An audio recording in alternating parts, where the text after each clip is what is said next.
sommes le vendredi 5 septembre et vous avez probablement entendu ou dit « Je n'ai pas mangé une seule bonne tomate cet été » ou « Mon jardin n'a rien donné ». Alors l'été touche à sa fin. Est-ce qu'il est encore temps de planter quelque chose? Si oui, quoi et pour récolter quand?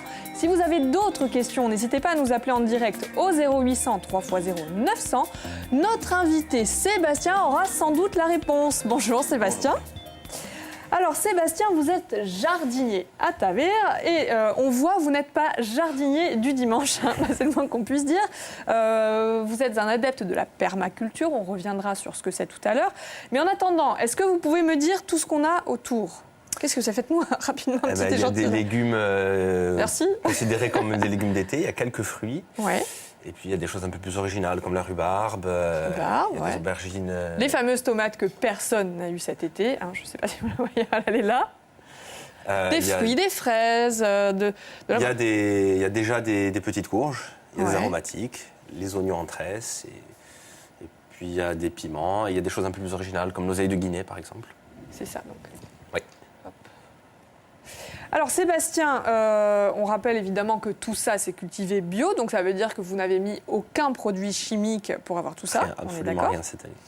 Pour ceux qui n'ont rien eu du coup cet été dans leur jardin et qui sont un peu démoralisés, est-ce qu'on peut imaginer qu'en septembre, il soit toujours temps de planter quelque chose et pour récolter quand? Alors, il y a plein de choses qu'on peut planter encore. Ça va dépendre de l'endroit où on est, puisque c'est les températures qui vont dicter ce qu'on peut planter. Par exemple, en montagne, là où il fait vraiment très froid, on ne va pas pouvoir planter les mêmes choses qu'en plaine. D'accord, mais quoi, à 300 mètres d'altitude, on peut ça entre dépend, 0 et 300 ou même déjà là des Moi, je suis en altitude, mais je peux planter quand même parce que je suis quand même sur une zone où il fait assez doux. C'est-à-dire en altitude Moi, je suis à 400 mètres. C'est raisonnable, d'accord. Mais il y a des choses qui sont assez faciles, par exemple les radis. Il y a des radis qui peuvent, du semis à la récolte, il se passe une vingtaine de jours. Donc ça, on peut en avoir. Ça va rapidement, ça va assez vite. Ouais. Donc ça, c'est quelque chose qui est facile à réussir et assez encourageant. Et puis après, il y a de la même famille, il y a les navets, il y a des choses qui sont un peu plus longues. Et là, ça va dépendre. Quand on est en plaine, ça peut passer. Par exemple, les rutabagas, ça met à peu près 4 mois à pousser. Si on a un hiver doux comme on a eu l'an dernier, ça marche. On arrive jusqu'en décembre à en avoir, pas forcément des gros. Mais il faut laisser tomber les tomates, c'est terminé. Les aubergines. Justement, parce qu'il y a Juliette qui est en train de nous dire qu'elle a eu beaucoup de courgettes et pas du tout de tomates. Je l'ai entendu aussi. Moi, cette année, pour moi, ça a très très bien marché. J'ai eu énormément de tomates et à peu près pour tout, ça a très bien marché. Il y a eu des problèmes de ravageurs, surtout plus bas. L'altitude me protège un petit peu. Les nuits plus fraîches me protègent un petit peu de certains ravageurs qui arrivent plus tard. C'est-à-dire les ravageurs? Des papillons qui pondent, qui donnent des chenilles qui viennent manger les tomates. Ça, je l'ai beaucoup entendu. Vous pensez que c'est à cause de ça? Il y a eu ça, et puis s'il fait beaucoup trop chaud, c'est pas forcément bon pour les tomates non plus. C'est vrai? Au-dessus de 27 degrés, elle arrête de mûrir. Donc il faut qu'il fasse entre 20 et 27 degrés à peu près, selon les variétés. Donc vous l'expliqueriez comme ça? Il y a beaucoup de facteurs. Il y a le mildiou qui est récurrent et qui est une maladie qui peut abîmer les pieds. Et puis ça dépend de la qualité des plants qu'on a achetés. Ça dépend de tellement de facteurs qu'on ne peut pas donner une cause. D'accord, on ne peut pas identifier, ça dépend du jardin, entre deux jardins. Alors, on va parler sol, si vous le voulez bien. Est-ce qu'il faut le travailler, son sol, pour avoir un beau jardin? Alors, je vais vous donner ma vision de la chose, parce que c'est la façon dont je travaille, le moins, quasiment pas et le moins possible. Et là, il y a tout le monde, personne ne comprend, c'est-à-dire ça fait à peu près 2 ans que je suis sur ce créneau-là. D'abord, j'ai expérimenté de la permaculture. Alors, j'ai pas pensé à faire de la permaculture parce que je connaissais pas le mot, je savais pas ce que c'était, et j'ai découvert après coup que ce que je faisais, ça correspondait à quelque chose qui existait. Alors, c'est-à-dire alors, c'est de l'écologie appliquée. On essaie de comprendre comment ça fonctionne les écosystèmes tout seul, sans que l'homme intervienne. Ça produit du végétal et ça marche assez bien. C'est résistant un peu à la sécheresse parce que personne n'arrose à part la pluie. Et on essaie de reproduire ça dans son jardin. Donc on essaie de comprendre comment fonctionne le sol et comment fonctionnent les interactions entre les végétaux et le sol. Alors Sébastien, on a Hélène au téléphone. Bonjour Hélène. Oui, bonjour. Vous avez une question à poser à Sébastien? Oui, tout à fait. Alors en fait, donc j'ai fait un petit jardin cet été et il me reste des plants de tomates et de courgettes. Est-ce que vous pensez que ça va encore, ça va encore y avoir des fruits et des légumes? Ça va donner? S'il fait chaud, tant qu'il fait chaud, oui. Les tomates continuent à mûrir. Tant qu'il y a des fruits formés, et j'ai même des bouquets floraux, alors je ne pense pas qu'ils donneront, mais les derniers fruits qui sont formés ou qui sont petits, ils vont continuer à grossir, à mûrir tant qu'il fait chaud. Tant qu'il y aura des D'accord. températures aux environs des 25 degrés, je pense que ça continue à grossir. Mais- Pourquoi vous vouliez tout arracher? Ben non, mais je savais pas trop parce qu'on sait qu'il y a des saisons bien établies par rapport à tel fruit ou légume. Donc je me suis dit autant. Et je continue à les arroser de la même manière. Moi, je préconise de jamais arroser beaucoup. Donc, s'il se met à pleuvoir, je pense que c'est pas la peine d'arroser. De toute façon, à partir du moment où il y a des fruits en formation, il faut soit réduire ou diminuer ou même arrêter l'arrosage selon comment on cultive. Donc là, vous pouvez laisser les fruits mûrir et laisser le plant vivre sa vie. D'accord. Alors, merci pour votre question. On en a une autre, Sébastien. Est-ce que, alors je ne la vois plus, est-ce qu'il faut jardiner avec la lune? Moi, personnellement, j'en tiens pas compte parce que j'ai tellement d'autres paramètres à observer et à regarder que ça m'a jamais traversé l'esprit de regarder ça. Ça fonctionne quand même. Après, il y a des gens qui le font et pour qui ça fonctionne. Donc, ça coûte rien, en fait. Je dirais, ça coûte rien. Personnellement, je le fais pas. D'accord. Alors moi j'aimerais revenir sur la permaculture. Vous avez commencé à nous dire que ça ne servait à rien de travailler le sol. Vous avez laissé entendre que ça ne servait à rien d'arroser beaucoup. Alors ça veut dire quoi? Faire un jardin bio et sans effort? C'est pas sans effort. Et les efforts, ils sont mis autre part, en fait. On essaye d'apporter de la matière organique, c'est-à-dire des paillages par-dessus, déjà pour limiter l'évaporation. C'est-à-dire de la paille ou du bois ramial fragmenté, ce qu'on appelle du béret. Enfin, il y a plein de choses qu'on peut mettre sur le sol, selon le sol qu'on a et selon ce qu'on va obtenir. Là, on voit une image. Alors on voit qu'il y a quand même du travail. Ils mettent, je pense, du mulch ou du compost sur les bandes pour empêcher l'enherbement. Il y a quand même du travail de désherbage. Je crois que c'est ça s'appelle un jardin mandala, ça, quelque chose comme ça. D'accord. Alors le paillage, c'est pour éviter justement d'avoir un jardin brouillon? C'est pour éviter d'avoir trop d'herbes qui poussent, puisque ça va empêcher, en opacifiant le sol de l'air, voilà. C'est chez moi, ça empêche la pluie de tasser le sol puisque ça agit comme un amortisseur. Donc ça protège les plants qui sont dessous. Et puis cette paille en se dégradant, elle va nourrir le sol parce que le sol c'est un peu comme un gros composteur en fait. Et quand on met de la matière dessus, elle finit par se dégrader et par redevenir de la matière minérale. Donc on essaie de nourrir le sol comme ça. On va revenir justement sur le sol. Est-ce qu'il faut labourer? Le labour, c'est la pire des choses à faire. Pourquoi? Parce que en fait, le sol est vivant. Faut pas le voir comme un support de culture, faut le voir comme quelque chose de vivant. Quand on va le travailler en profondeur ou violemment, on va forcément le déstructurer, on va casser la vie qu'il y a à l'intérieur. C'est-à-dire qu'il y a des insectes, il y a des bactéries, il y a des choses comme ça. Il y en a certaines qui sont faites pour être dessous, d'autres qui vont être en surface. Et quand on laboure, on mélange tout ça et on casse l'habitat de tous ces êtres vivants. Et à terme, finalement, c'est pour ça que les sols s'appauvrissent. Le maraîchage, c'est vraiment connu pour... on est obligé d'amender en permanence pour pas que les sols s'appauvrissent. D'accord. Et c'est valable pour toutes les cultures végétales. Et c'est un cercle vicieux finalement. Moi, c'est l'inverse. Moi, depuis que je me mets à ça, le sol, il a plutôt tendance à augmenter sa fertilité.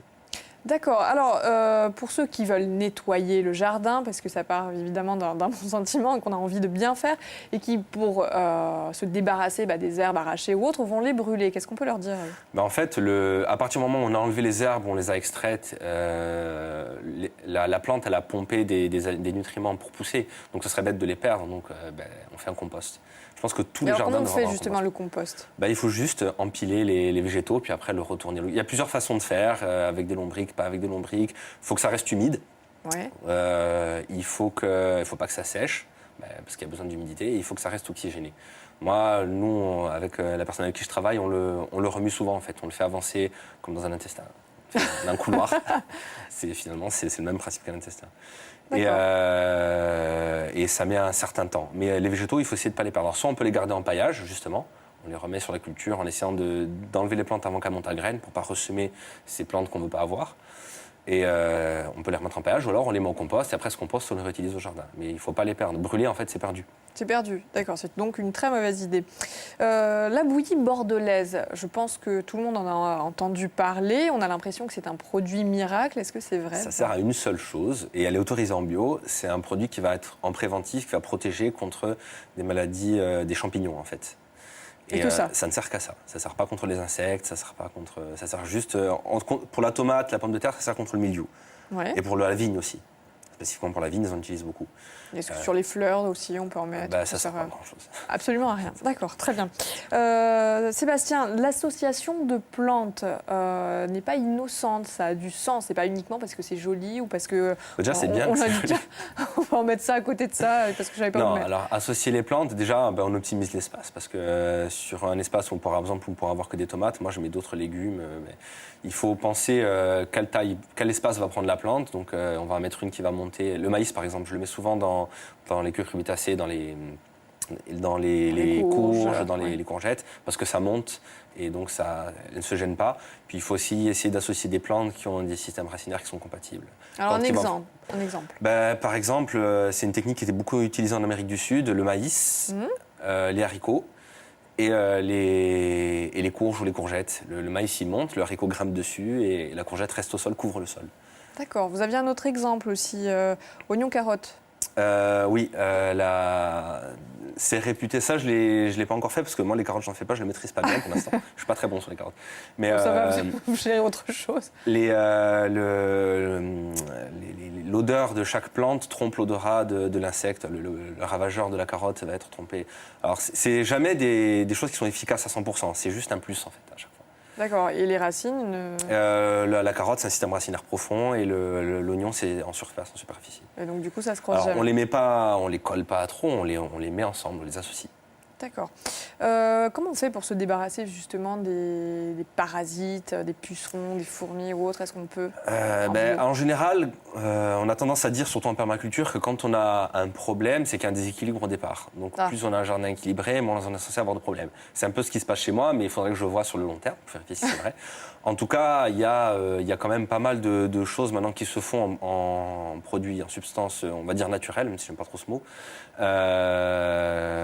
On peut travailler avec, par exemple, qui est connu la décoction d'ail, la macération huileuse d'ail, qu'on va utiliser, pareil, de la même façon qu'on utiliserait un soufre, qui est un produit qu'on va utiliser plus ou moins chimique pour se protéger contre des maladies. On utilise de l'ail qui contient aussi les mêmes substances que ça s'appelle des sulfures, je crois, et en préventif pour se protéger de certaines maladies. Et il y a pas mal de plantes qu'on peut utiliser comme ça, en décoction, en macération. Il y a plein de connu qui est purin d'ortie, par exemple, qu'on appelle le purin d'ortie. Il y a ces techniques-là, et puis il y a aussi la façon dont on va faire croître ces plantes en ne les fertilisant pas trop, qui vont faire qu'elles vont être moins malades. Mais c'est toute une stratégie globale. C'est pas juste un produit ou. Il n'y a pas un produit miracle qui va tout le temps marcher. C'est une manière globale d'appréhender le jardin. D'accord. Alors, marre des graines hybrides, où est-ce qu'on peut acheter des graines Noustral?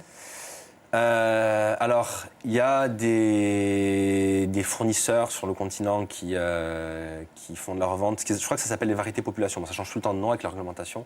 Mais il y a des graines qui ne sont pas des hybrides. Normalement, ça doit être indiqué. Ça s'appelle hybride F1. Donc, si on n'en a pas, il suffit de pas acheter des hybrides F1. Il y a des graines amateurs qui sont... Et puis après, il y a pas mal d'associations. Il y en a une qui est connue qui s'appelle Cocopelli, mais il y en a d'autres. Il y a... une boîte qui s'appelle la Ferme de Sainte-Marthe dans le Nord. Il y a pas mal de petites associations comme ça qui proposent des graines anciennes ou des variétés anciennes. Il y a des conservatoires, donc il faut s'adresser à des gens comme ça. D'accord, et on peut obtenir des graines. Pour revenir sur la permaculture, donc on laisse vivre le sol, on n'arrose pas trop. Est-ce qu'il faut tailler un petit peu quand même? Est-ce qu'on l'entretient quand même, son jardin? Alors ça, il y a plusieurs écoles. Par exemple, la tomate, il y a des gens qui sont vraiment spécialisés là-dedans maintenant, et il y en a un que je vais essayer de rencontrer qui disent qu'il faut faire zéro taille. Voilà. Pas les petites repousses Non, qu'il faut laisser la plante vivre parce que la taille, c'est une plaie, donc c'est une entrée pour des maladies. Après, c'est pareil pour les arbres. Il y a des écoles qui disent qu'il ne faut pas du tout tailler les arbres et les laisser vivre, qui sont moins malades. Ça, je pense que c'est à chacun de voir comment il veut mener son jardin, s'il veut qu'il soit productif, aussi ornemental. Ça dépend des plantes, ça dépend des... Moi, je m'oriente vraiment beaucoup vers la non-taille aussi. Ouais, carrément le non-tutorage. Les tomates, les laisser partir au sol. D'accord. On va vers l'automne, donc on n'arrose pas forcément, mais qu'est-ce qu'on peut planter là pour les gens qui voudraient se lancer? Alors, facile, le radis, je disais tout à l'heure, le radis. Mais à part le radis, parce que du coup ça ne fait pas une salade. Navet, il y a les salades, il y a des laitues qu'on peut semer, il y a des jeunes pousses, des mesclins, il y a l'épinard. Donc tout ça on le plante maintenant, on le récolte quand? Ça dépend, selon les variétés, selon les légumes, ça va être de 9 semaines jusqu'à les plus longs, une quinzaine de semaines. Alors, et même un sol qui n'a jamais été entretenu ou un sol qui n'a jamais été touché, qui semble un peu sec, je pense à moi, dans le jardin, Alors, Qu'est-ce qu'on fait? On aère un peu le sol? Normalement, quand on essaie de parler de permaculture, on pense qu'on prépare le sol un peu avant. Ouais. C'est toujours possible de le décompacter. Moi, j'ai fait des tests qui n'ont pas trop mal marché, où j'ai juste greliné, en fait. C'est-à-dire, j'ai juste décompacté le sol sans le mélanger, juste soulevé la terre et mis les légumes dedans, et ça marche plutôt bien. D'accord, donc finalement, la clé d'un jardin épanoui, c'est un jardin qu'on va laisser vivre. On va laisser vivre, mais il faut quand même l'orienter. D'accord. Alors, je vous remercie, Sébastien, d'avoir répondu à toutes nos questions. On rappelle l'Ortita Vera chez Fruits et Légumes Bio. Je crois qu'il sait de quoi il parle. À votre place, lundi prochain, on va recevoir Christophe Gallego. Il est enseignant, il est détaché Cassiopée. On va lui demander si les enfants doivent plutôt lâcher la feuille et le stylo pour prendre des tablettes, ou est-ce que c'est l'inverse. En gros, on va confronter l'enseignement numérique à l'enseignement classique. Est-ce que c'est l'un à la place de l'autre, ou est-ce que les deux sont complémentaires? Appelez le 0800 3x0 900, insem@francetv.fr. Je vous souhaite un bon week-end. À lundi, même endroit, même heure. Ciao.